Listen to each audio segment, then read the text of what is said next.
Okay, so like we're always seeing shapes, right? I mean, everywhere. Yeah, The phones are computers, stop signs, billboards. they're everywhere. But I feel like we don't really think about it much. Yeah. We don't think about like what they're saying to us That's true. because it turns out that shapes actually have like a whole secret language. They really do. It's incredible the depth of meaning behind even the simplest shapes. Like how they can kind of whisper meanings to us or influence like what we think about something. It's all about our subconscious perceptions. Yeah. So that's what we're going to like deep dive into today. Sounds good. We're going to be looking at shapes in like graphic design. Excellent. And how they're used and what they mean. I'm excited. This is going to be fun. Okay, so let's start with something that I think we all see like every day. Squares and rectangles. Yeah, the building blocks of design. I mean, literally like yeah. buildings are made of squares and rectangles. Think about it.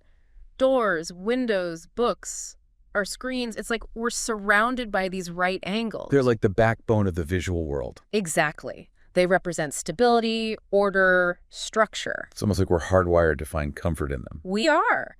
Think back to our ancestors seeking shelter in caves. Those natural rectangles offered protection. So we associate squares and rectangles with safety, strength, permanence. So like that feeling of security is like built into us. Deeply ingrained. Which makes sense why like buildings use them so much. Exactly. They convey that sense of strength, durability, trustworthiness even. But isn't there a downside to that? I feel like squares can also feel kind of heavy. Absolutely. Too many squares in a design can feel static, unmoving, even a bit boring. Like imagine a bird with square wings. Yeah. It just wouldn't fly. It's true. Squares don't really convey movement or fluidity. So how do designers like work around that? There are ways to manipulate our perceptions. For instance, adding a curve or an angle underneath a square can give it a sense of motion. Think about a rocket taking off. Oh, yeah, okay. It often has a square base for stability and a triangular top for upward thrust.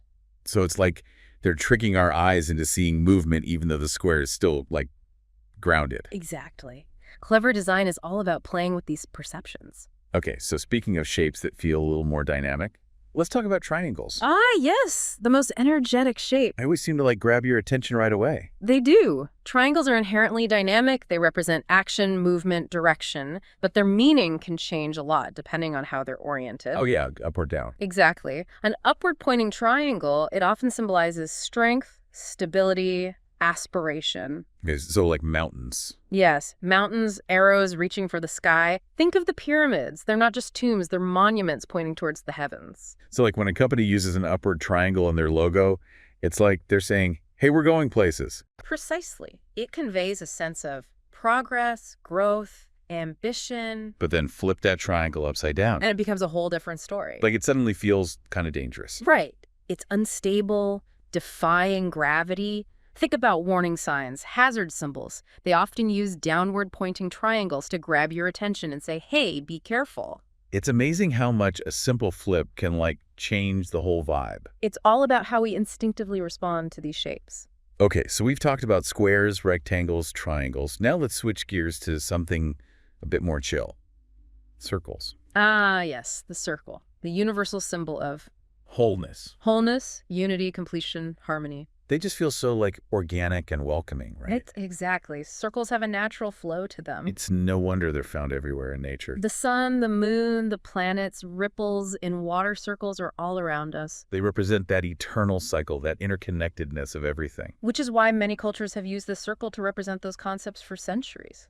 I'm curious, what brands or logos come to mind when you think about circles? I always think of like friendly, approachable brands. Oh, absolutely. Companies that want to project a sense of community or well-being often use circles in their logos. But let's not forget about some of those less common shapes too, like spots. Spots? Yeah, like little dots.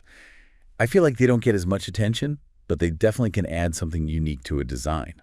That's true. Spots are interesting because they introduce a sense of mystery, ambiguity. They're like little visual question marks that make you wonder, what does this mean? Yeah, like they're not telling you the whole story. Exactly. They invite the viewer to fill in the blanks to create their own interpretations. Okay, last but not least, let's talk about lines. Ah, yes. The humble line. So simple, yet so powerful. Because even though they seem basic, they can actually convey a lot of emotion, right? Absolutely. Lines are all about movement and direction. They guide the eye and create a sense of flow. Like a curved line just feels so much more relaxed than like a jagged line. Exactly. A curved line is gentle, inviting, meandering.